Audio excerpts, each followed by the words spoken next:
Graça e paz, irmãos. Estou muito feliz em estar aqui com vocês hoje. Já faz 3 anos que eu não venho para o Brasil, mas eu falar português ainda.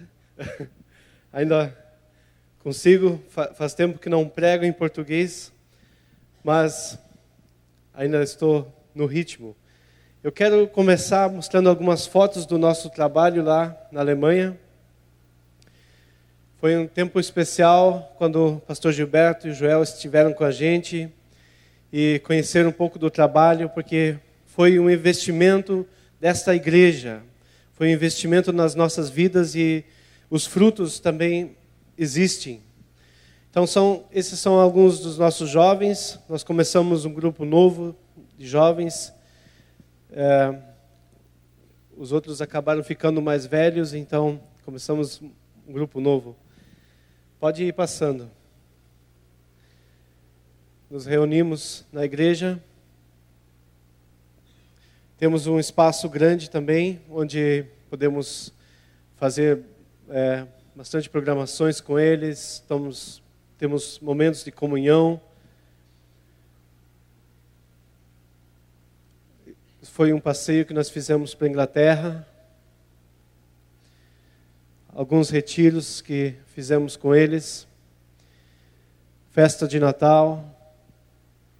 Estamos investindo muito no trabalho com jovens, porque tem dado muito resultado.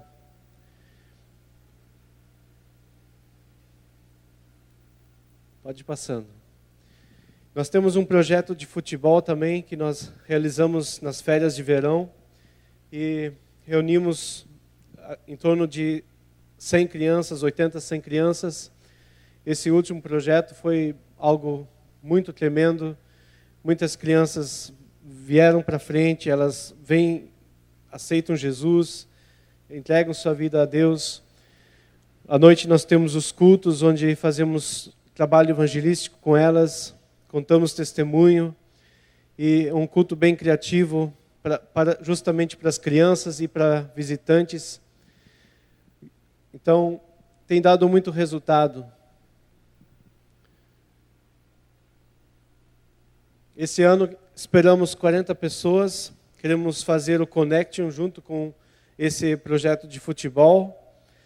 E esperamos umas 40 pessoas do Brasil e junto com Portugal também.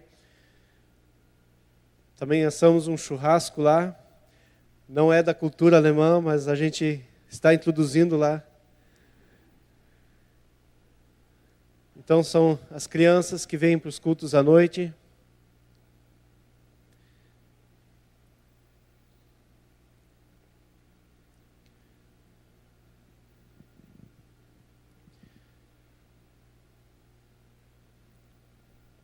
Sempre tem algum jogador de futebol que vai lá e nos ajuda.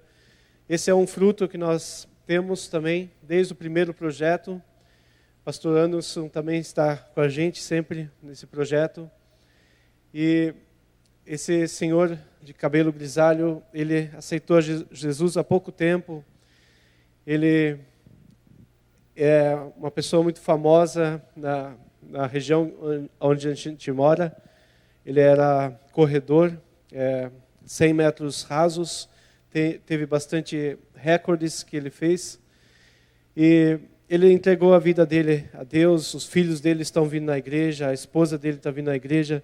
Infelizmente ele faleceu faz umas 2 semanas, mas nós tivemos a oportunidade também de pregar no velório dele.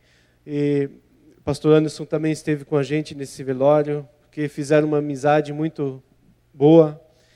E graças a Deus muitos ouviram também o evangelho através disso. Esse é um dos batismos que fizemos. Nós temos uma lagoa muito especial onde podemos fazer batismo. Esse foi um batismo de 4 graus. Foi bem frio, mas foi um sentimento bem gostoso depois de realizar esse batismo. Essa é a outra igreja que nós temos. Uma igreja que tinha 9 membros, hoje tem 25, em torno de 22, 25 membros. E temos muitas famílias estrangeiras, tem uma família da Albânia que veio há pouco tempo como refugiado. Temos muitas famílias da África que têm se membrado à igreja e estão trabalhando junto. Essa foto eu quero usar como introdução para a mensagem nessa noite. Quero falar um pouco também sobre a situação atual na Alemanha. A Alemanha vive numa situação que nunca passou antes. Muitos fugiram da guerra, vieram para o Brasil, vieram para outros lugares, e hoje a Alemanha está acolhendo pessoas, refugiados. Só na nossa região, nós acolhemos, no nosso estado, 10 mil pessoas. 300 pessoas estão bem pertinho da gente, num prédio que o governo comprou. E a gente está trabalhando com essas pessoas, leva comida para eles. E muitos já têm falado, mas vocês são tão diferentes, vocês cristãos, porque a maioria deles, muitos são muçulmanos. E Deus tem feito algo tremendo. Nesse cartaz que está nessa ponte, diz: os vossos filhos vão adorar Alá ou vão morrer. E esses cartazes estão espalhados em toda a Alemanha. E muitos estão apavorados com isso. O que vai ser dos nossos filhos? O que vai acontecer com os nossos filhos, com o futuro da Alemanha? Será que teremos que sair da Alemanha porque a Alemanha vai se tornar um país muçulmano? Mas nós temos visto de uma maneira diferente, nós temos orado muito sobre isso.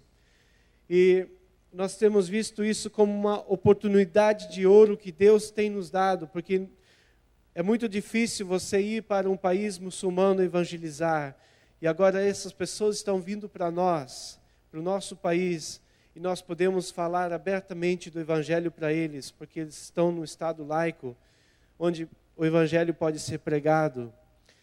E isso é uma obra que Deus tem feito na Alemanha.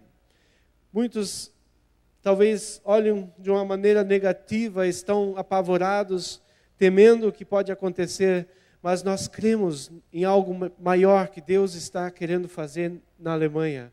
E Deus já está começando através de muitas igrejas na Alemanha. Eu quero usar um exemplo, uma ilustração.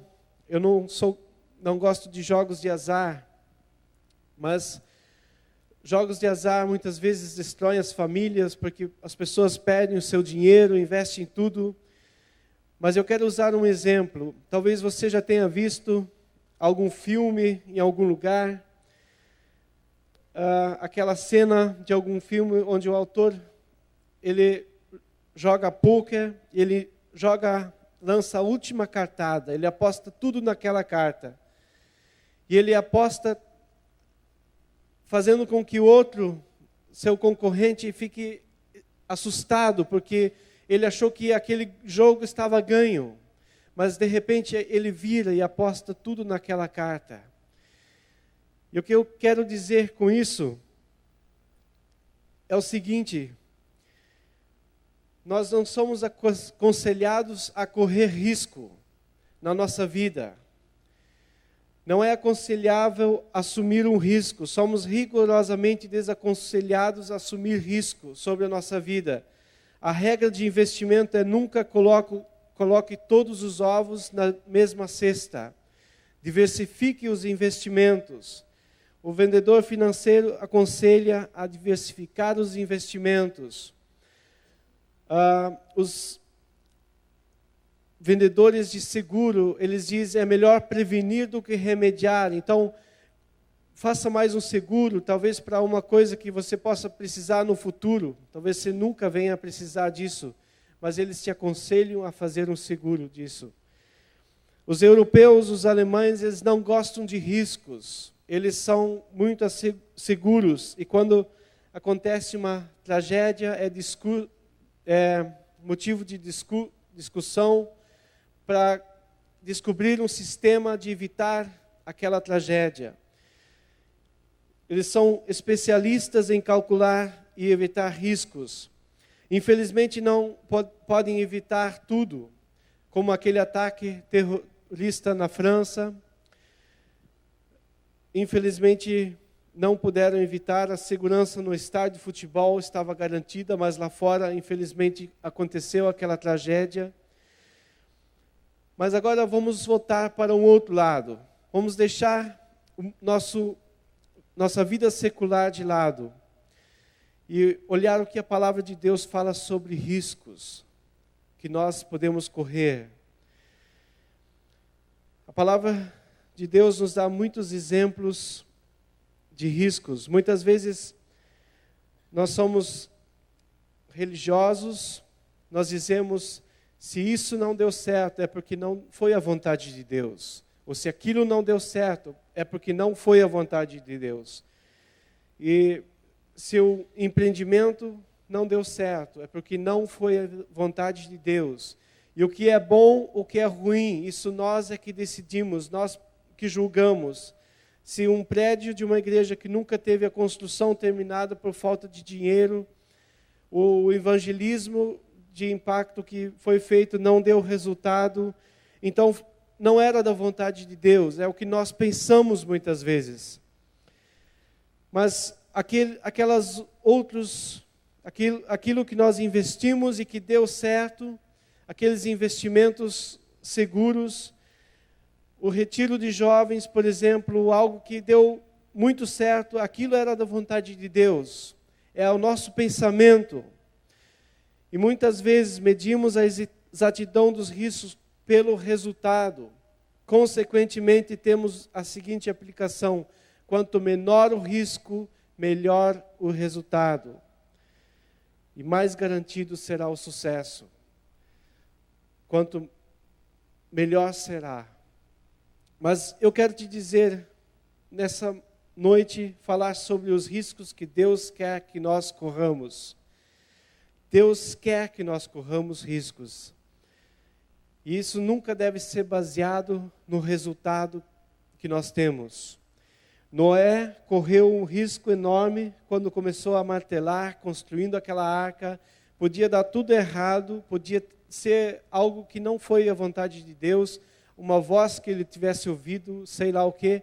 Mas ele começou a trabalhar, investindo o seu tempo, a sua vida, construindo aquela arca. E ele teve um final feliz. A história termina bem, porque a família toda de Noé é salva naquela arca. A história termina com um lindo arco-íris, a aliança que Deus faz com Noé e conosco. Outro exemplo, em 2 Samuel, capítulo 23, versículo 17, nós vemos a história de 3 valentes de Davi. Davi se esconde de seu inimigo numa fortaleza. Ele está, de repente, com sede. Ele faz um comentário leviano, dizendo, será que alguém poderia ir para mim, lá nos filisteus, buscar um pouco de água para mim? Eu estou com tanta sede. E aqueles 3 homens, os valentes de Davi, cheios de testosterona, eles vão lá no acampamento dos filisteus e vão buscar água para Davi. Final feliz, não aconteceu nada errado com eles, mas foi a vontade de Deus, foi a atitude correta eles terem ido lá? Não. Davi ficou chocado quando fica sabendo que eles realmente foram buscar aquela água e ele derrama aquela água em oferta a Deus. Ele lamenta ter colocado a vida dos seus homens em risco por causa daquela água. Em Atos dos Apóstolos, nós lemos sobre Estevão, que assumiu o risco de pregar perante o Sinédrio, e imediatamente ele é apedrejado até morrer. O resultado, do nosso ponto de vista humano, foi negativo, foi um resultado ruim, mas nós lemos várias vezes, em várias partes do texto, que Estevão estava cheio do Espírito Santo, e ninguém pode dizer aqui que a atitude precipitada de Estevão, que coisa maluca que esse homem fez, por que ele vai fazer uma coisa dessa? Com certeza Deus não pediu isso dele. Não, Deus queria isso. O risco que Estevão correu foi vontade de Deus. O bom e o mau resultado não necessariamente são uma característica da vontade de Deus em se tratando do risco que nós corremos. Claro que podemos e devemos aprender com os erros, mas quando calculamos o resultado dos esforços e riscos que corremos só humanamente, corremos o perigo de ficar no meio do caminho, tendo uma visão muito limitada, porque não iremos perceber muitas coisas importantes que Deus está fazendo naquele momento. Em Lucas 9, versículo 23 a 26, encontramos um texto bem radical que fala da vontade de Deus, como podemos correr riscos. E, na verdade, não é nada mais, nada menos do que um desafio a apostar tudo naquela carta, naquele que é Jesus. E o investimento não é em dinheiro, não é em fichas, não é em coisa alguma, é investir a nossa vida, o mais precioso que nós temos em Deus. Eu quero ler esse texto que diz, Lucas 9, versículo 23 a 26. Jesus dizia a todos: se alguém quiser acompanhar-me, negue-se a si mesmo, tome diariamente a sua cruz e siga-me. Pois quem quiser salvar a sua vida, a perderá. Mas quem perder a sua vida por minha causa, este a salvará. Pois que adianta o homem ganhar o mundo inteiro e perder-se ou destruir-se a si mesmo? Se alguém se envergonhar de mim e das minhas palavras, o Filho do Homem se envergonhará dele quando vier em sua glória e na glória do Pai e dos santos anjos. Jesus fala aqui no primeiro versículo sobre a cruz.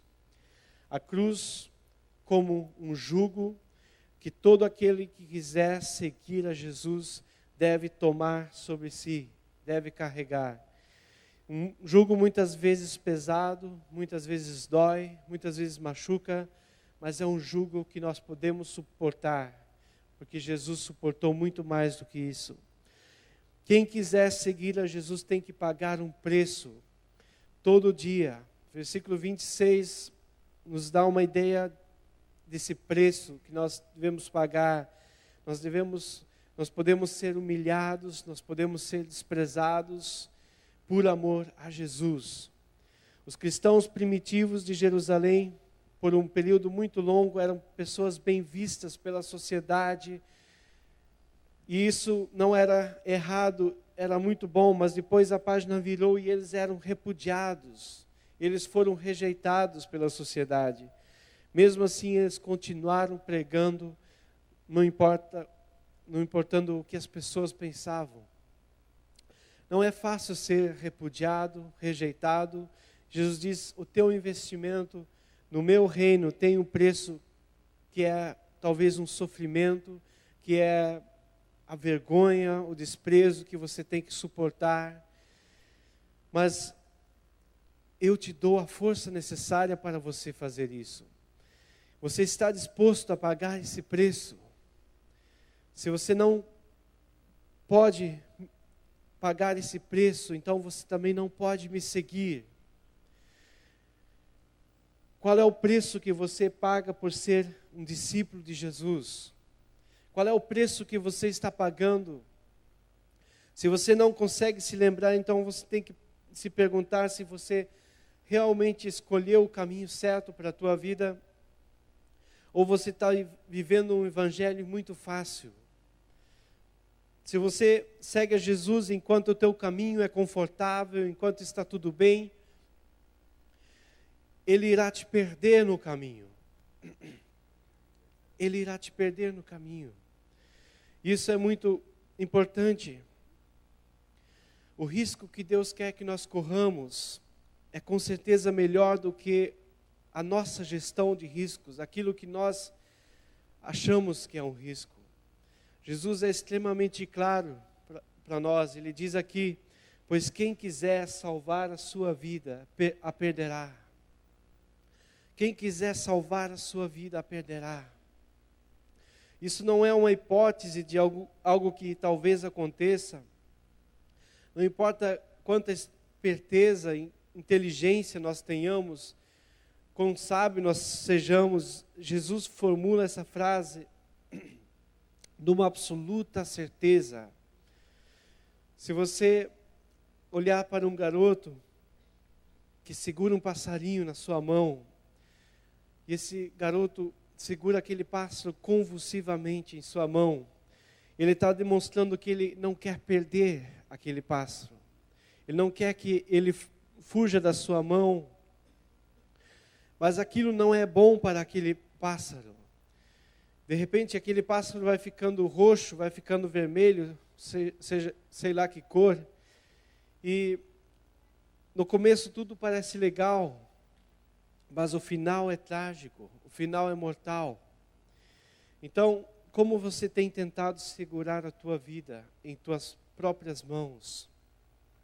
Tem tentado ter o controle da tua vida nas tuas próprias mãos?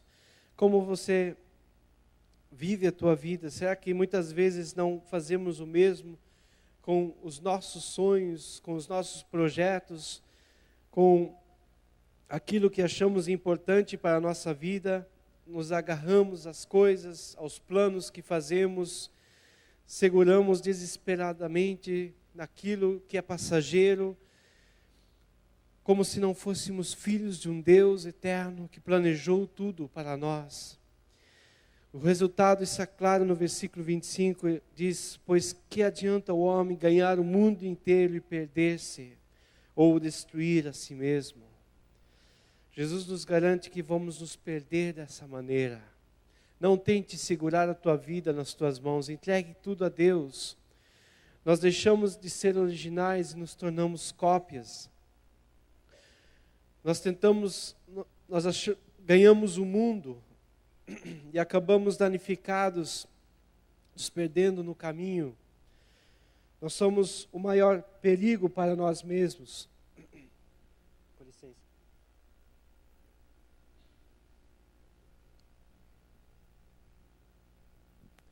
O risco que Deus pede que nós corramos,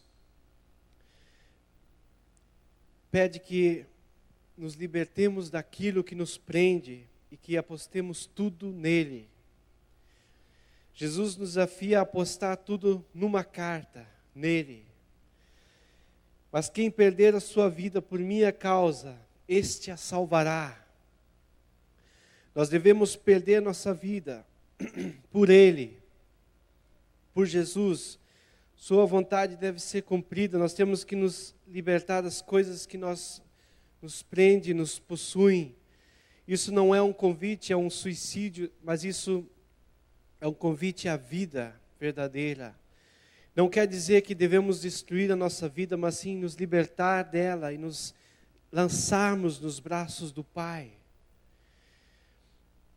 Só assim nós podemos salvar a nossa vida e viver verdadeiramente a vida que Deus nos destinou, uma vida em abundância e liberdade. Isso parece um risco enorme, mas isso é a libertação. Na verdade, nós só conseguiremos fazer isso se crermos firmemente que Deus é aquele que nos amou, que Deus é aquele que nos criou e nos conhece, só que Ele quer o melhor para nós, embora nós passamos por circunstâncias difíceis, que Deus é aquele que tem todo o controle em suas mãos, mas também os pequenos detalhes, tudo está em suas mãos, não apenas o universo todo, todos os detalhes da tua vida. E se apostarmos tudo, inclusive nossa vida, nesta uma carta, nesse Deus que nos ama, que tem todo o poder em suas mãos, nós teremos uma vida em abundância. O pior risco que nós poderíamos correr é se nós tentarmos governar a nossa vida com as nossas próprias forças. Nós somos como formiguinhas que enxergam apenas aquele mundo. Nós não enxergamos além, não enxergamos o que Deus enxerga. E Deus diz, me siga, seja dependente de mim e eu te deixarei ter parte numa vida de abundância e felicidade. Isso por toda a eternidade. Eu já ouvi muita gente falar, deve ser muito legal ser missionário, viver totalmente dependente de Deus. Você passa por situações extremas e fica totalmente dependente de Deus, tem experiências maravilhosas. Só por isso já seria muito bom investir um tempo em missões. E eu só posso te dizer, você que pensa assim, você tem razão. Só por esse motivo já vale a pena seguir a Jesus. Porque o risco que nós corremos é um risco que não é um risco, mas é uma segurança eterna. Jesus pede que abandonemos a nossa zona de conforto, mas Ele nos traz para mais perto dEle. Enfrentar riscos na fé quer dizer sair da zona de conforto, investir, correr riscos pela vontade de Deus. Só se nós nunca arriscarmos, abrindo a boca para falar de Deus, nunca experimentaremos a alegria de ver alguém sendo transformado por Deus. Se nós nunca arriscarmos trazer nosso passado à tona, nunca experimentaremos a cura de traumas, uma libertação maravilhosa através do perdão de Deus na nossa vida. Se nunca arriscarmos falar o que Deus coloca no nosso coração para o nosso irmão, ou irmã que está do nosso lado, nunca experimentaremos como Deus pode nos usar para profetizar bênção na vida dos nossos irmãos. Se nunca arriscarmos nos entregar, nos lançar completamente nos braços do Pai, nunca teremos experiências maravilhosas com Ele. Se nunca arriscarmos a doar além das nossas possibilidades, não experimentaremos a generosidade e o cuidado de Deus. Se nunca arriscarmos orando por uma pessoa enferma, nunca veremos um milagre de cura através da nossa vida. Deus, Ele nos desafia a corrermos riscos. E Deus nos convida a sair da nossa zona de conforto e apostar tudo nele. Hudson Taylor disse certa vez, se o nosso comprometimento para com Deus não tiver risco, então não necessitamos de fé. Em Hebreus 11, fala sobre a vida de Abraão. Pela fé, Abraão, quando chamado, obedeceu e dirigiu-se a um lugar que mais tarde receberia como herança, embora não soubesse para onde estava indo. Como Abraão teve a fé de assumir um risco saindo da sua terra, do meio da sua parentela. Como ele teve essa fé? É uma pergunta decisiva nessa noite. Na vida de Abraão, Deus sempre aparecia e falava com ele. Toda vez que Deus aparecia, Deus trazia com ele um conflito na vida de Abraão. Abraão entrava em crise. Na primeira crise de Abraão, Deus aparece e diz, então o Senhor disse a Abraão, saia da sua terra, do meio dos seus parentes e da casa de seu pai, e vá para a terra que eu lhe mostrarei. Abraão estava na sua terra, estava tudo bem, não precisava sair daquela terra. E aí vem Deus e diz, saia da sua terra, dá-o fora dessa terra. E a segunda crise na vida de Abraão, Deus aparece e lhe promete um filho, uma bênção sobre a vida de Abraão, um filho que ele ansiava. Mas passaram anos e anos e aquele filho, não tinha sinal daquele filho. De repente, quando Abraão e Sara já nos seus 90 anos de idade, eles são presenteados com um filho. E mais uma crise. Se nós fôssemos Abraão, talvez nós nos perguntaríamos, mas Deus, será que eu estou ouvindo direito? Será que eu estou ouvindo vozes? O que está acontecendo? Está de brincadeira comigo? A terceira crise, eles têm o filho. Parece que é um final feliz, terminou bem a história. Mas aí Deus chega para eles e desafia eles novamente. O sonho da vida deles parecia que estava realizado, parecia que estava completo. Aquilo que faltava, então Deus aparece novamente e mais uma crise. Deus diz, pega o teu filho e sacrifica ele. Podemos resumir a vida de Abraão numa seguinte curta-metragem. Deus diz a Abraão, Abraão, sai da sua terra para uma outra terra. Abraão diz, para onde, Deus? Deus diz, isso eu te mostrarei depois. Deus diz, eu te darei uma nova terra. Abraão pergunta, quando, Deus? Deus diz, isso eu te revelarei depois. Deus diz, eu te darei um filho. Abraão pergunta, como, Deus? E Deus diz, isso eu te mostrarei depois. Deus diz, ofereça o seu filho em sacrifício. Abraão, por que, Deus? Deus diz, isso eu te mostrarei depois. Creio que muitas vezes na nossa vida é assim. Eu não sei qual crise você está passando. Deus está te desafiando de alguma maneira. Eu creio que muitos daqueles refugiados cristãos que vieram para a Alemanha, ouviram a voz de Deus para virem para a Alemanha. Uma família da Albânia que está na nossa igreja, conversando com eles domingo passado, me disseram claramente, pastor, Deus falou ao nosso coração para irmos para a Alemanha. A circunstância que eles enfrentam é terrível, é difícil, a guerra e tudo o que eles têm que enfrentar, mas ninguém quer abandonar a sua terra simplesmente por abandonar. Eles saíram para um lugar desconhecido, sem conhecer ninguém, sem uma igreja com seu idioma, sem conhecer a cultura. Pessoas com novos problemas, porque Deus quis assim. Talvez eles até tenham perguntado, Deus, mas por que, Deus? Por que tem que ser dessa maneira? E Deus disse para eles, isso eu revelarei depois.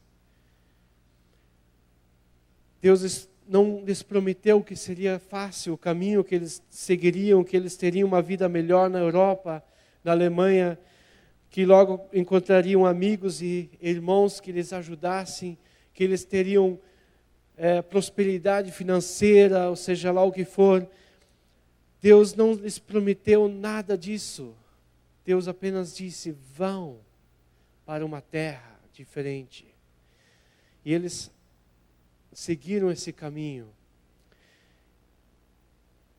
Muitas vezes Deus não nos divulga antecipadamente aquilo que Ele quer na nossa vida. Ele não promete que vai ser fácil, mas nós temos uma escolha, ouvir a voz de Deus ou ficarmos aonde estamos.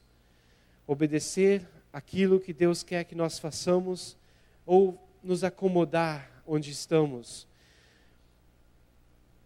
Tem uma música da Hillsong que diz, tu me chama às águas para o temeroso desconhecido, onde os pés podem falhar, e lá te encontro no mistério.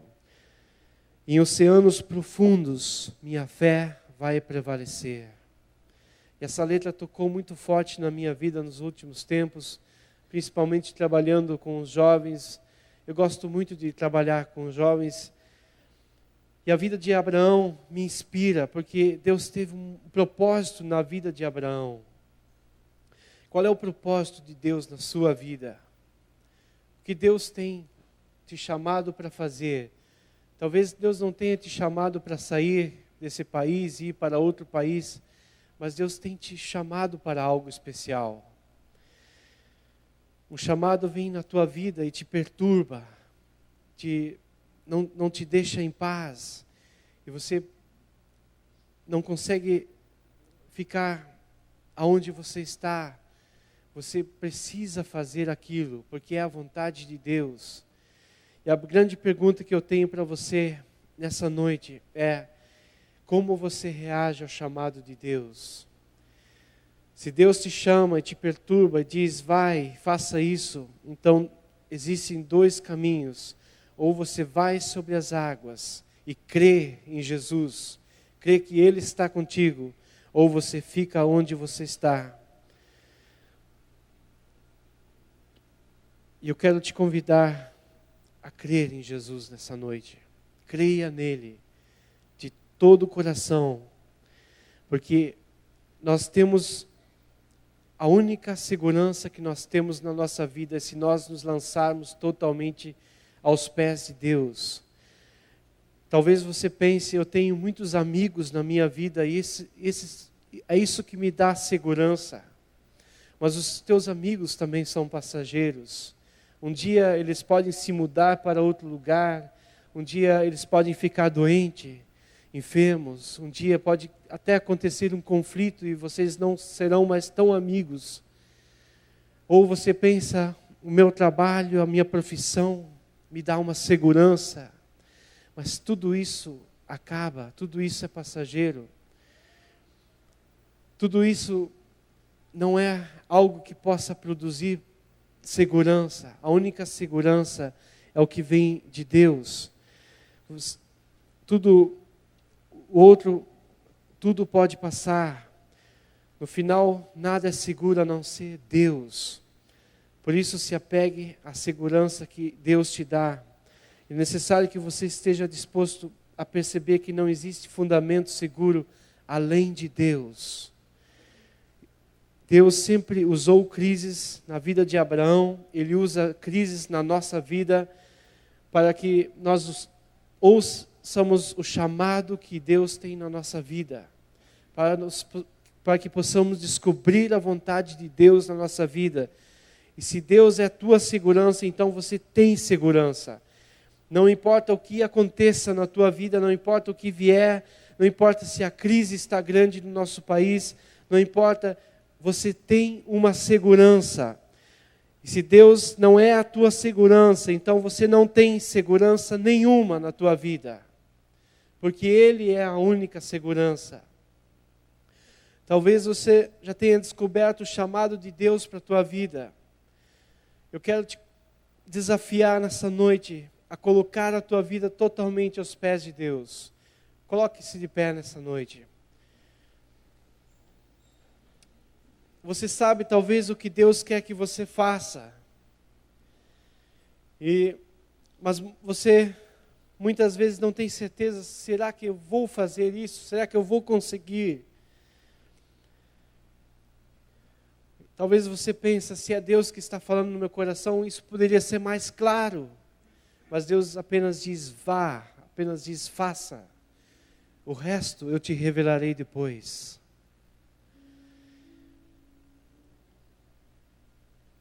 Não pergunte a Deus por quê, para onde, como eu irei fazer isso. Não pergunte a Deus, será que eu posso mesmo fazer isso? Se Deus está te desafiando, então é porque Ele te capacitará para essa obra. Se você for, você terá uma certeza, Ele está contigo. E essa é a única e absoluta certeza que existe. Porque Deus, Ele te chama sobre as águas. Para o temeroso desconhecido, onde os pés podem falhar. Mas lá você encontra, no mistério, em oceanos profundos, a tua fé vai prevalecer. Voltando a Hebreus 11, aquilo que levou Abraão até obedecer esse chamado de Deus, foi a sua fé. A fé que ele depositou em Deus, foi a razão da obediência que ele teve a Deus. Onde você tem depositado a tua fé? As seguranças que você acha que o mundo pode te dar, naquilo que você acha que pode ser bom, se eu conquistar isso, a minha vida vai mudar. Muitas vezes é assim que nós pensamos, mas não é isso. O que mais importa é você cumprir a vontade do Pai, em obediência, em fé.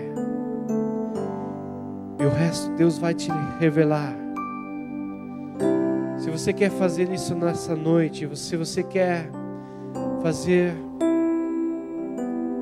certificar esse compromisso com Deus, em obediência e fé, seja lá para o que for que Ele esteja te chamando, te desafiando, então vem aqui na frente, eu vou estar orando ainda, eu quero orar por você. Deus te chama.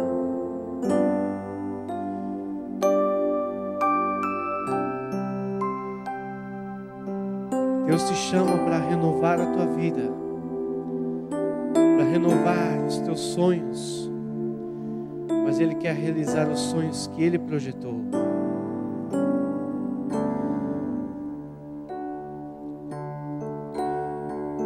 Aceite o desafio,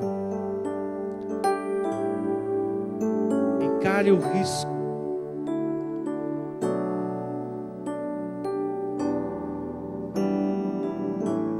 Pai amado, nós te agradecemos, nós te exaltamos, Pai, porque Tu és o único Deus soberano que governa o universo, mas não somente o universo, Tu governas também os pequenos detalhes da nossa vida, Pai. Pai, Tu conheces o nosso coração, Pai, Tu conheces o coração de cada um que está aqui na frente nessa noite, Pai. Tu sabes os nossos anseios, os nossos desejos, Pai. Tu sabes, Senhor, aquilo que você tem desafiado cada um deles a fazer no Teu reino, Pai. Eu te peço que venha preencher, Pai. Preencha, Pai, com a Tua fé, com a Tua graça, Pai.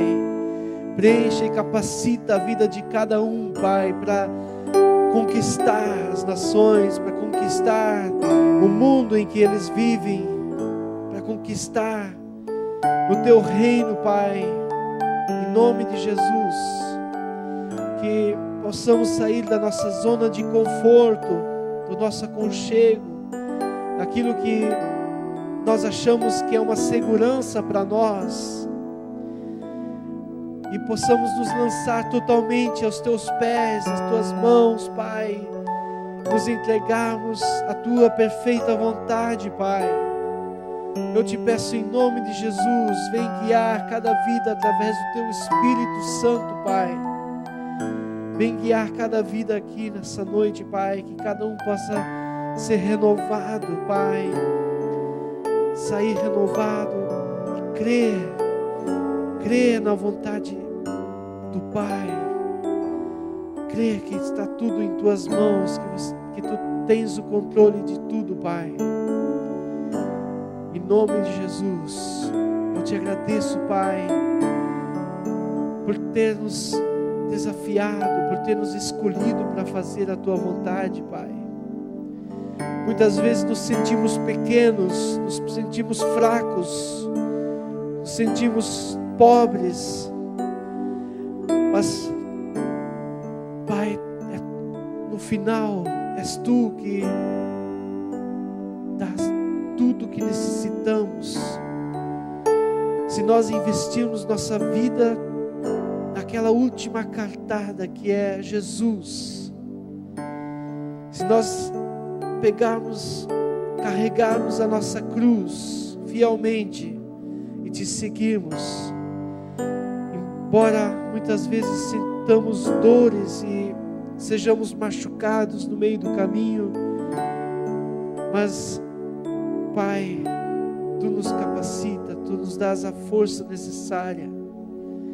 E eu te peço agora, vem fluir o Teu Espírito Santo sobre a vida de cada um, Pai. Em nome de Jesus. Amém. Amém, Jesus. Deus abençoe.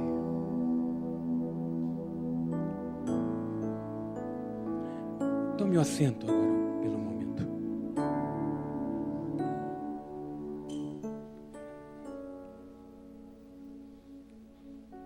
Hoje você pode e aceite o desafio que Deus te colocou nesta noite. Que essa semana você possa colocar tua vida, tua família, teus amigos, você possa estender o amor de Deus sobre ti, sobre todas as pessoas. Essa é a nossa esperança. Deus é a nossa esperança. Não tem outro lugar, não tem outro Deus. São 40 anos que eu conheço Jesus. Eu jamais vi Ele falhar. Jamais vi Deus nos direcionar para lugares ruins. Mas Ele sempre esteve conosco. E se você tomar essa posição na tua vida, algo diferente vai acontecer. E Deus vai estar contigo, como diz a palavra, eu estarei contigo até os confins dos séculos. Amém, igreja? Aceite esse desafio.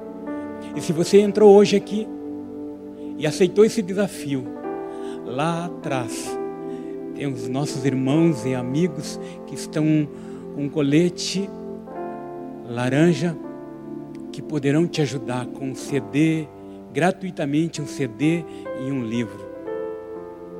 Mas não saia deste lugar sem buscar este presente de Deus para a tua vida. Deus é tudo na nossa vida, igreja. Tudo. Amém? Você perdeu a oportunidade de louvar Deus com muitas palmas para Ele. É verdade.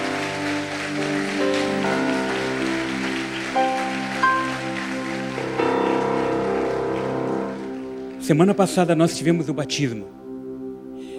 E quando nós estávamos entrevistando uma pessoa, ela disse claramente para mim assim: Joel, num espetáculo de Natal que foi realizado aqui na igreja, naquela noite eu me converti. Eu tomei uma posição por Jesus. E ela, no domingo passado, ela completou se batizando. Por isso, igreja, eu te convido, não só eu, como toda a liderança, como toda a igreja, convida você a participar desse espetáculo, uma história de gratidão e esperança. Zata. É um espetáculo de Deus. Não são atores global, mas são atores igrejal. Amém. Gente, lá atrás tem os folhetos. Você vai convidar pessoas, vai trazer pessoas, amigos, vizinhos, todas aquelas pessoas que são entes queridos teu, que você gostaria que ele ouvisse e visse através de um espetáculo Deus falando na vida deles. Você está com a gente? Amém. É no sábado às 19h30, é no domingo às 10 horas, é no domingo à noite às 19h, 3 espetáculos, 3 que muitas pessoas vão ouvir de Deus. E eu gostaria de convidar agora, venha cá, Bill, Arlindo e Ike, vem cá, nós vamos estar orando pela vida de vocês. Gostaria que a igreja ficasse em pé.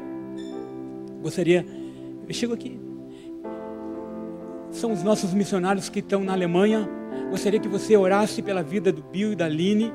Eles estão indo para a Alemanha, estão retornando para a Alemanha, e nós amamos eles, e nós sabemos que Deus tem muito mais para a Alemanha.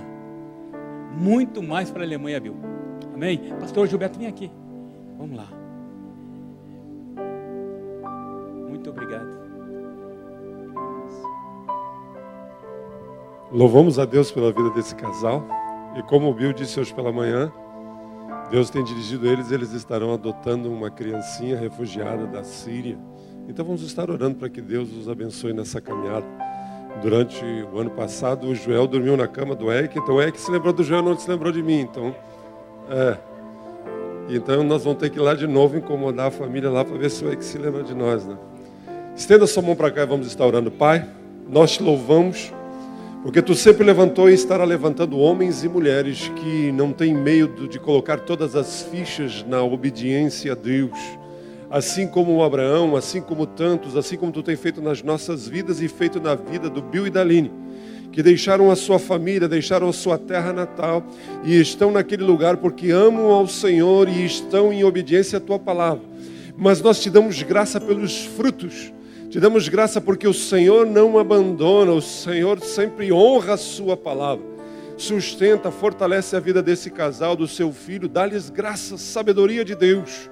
Tu conheces os seus sonhos, tu conheces os seus desejos e que em tudo eles sejam fortalecidos e abençoados. Abençoa também a tua igreja durante essa semana, que possamos viver a nossa vida depositando toda a nossa confiança e a nossa fé naquele que não decepciona, daquele que faz do Altíssimo a sua habitação, jamais será confundido, jamais será desesperançado. Em nome de Jesus, é o que te pedimos para a honra, para a glória do nome do Senhor, o nosso Deus. Amém? Aleluia. Deus abençoe uma semana a todos. Participe da nossa banca ali fora. E estamos conosco no nosso espetáculo.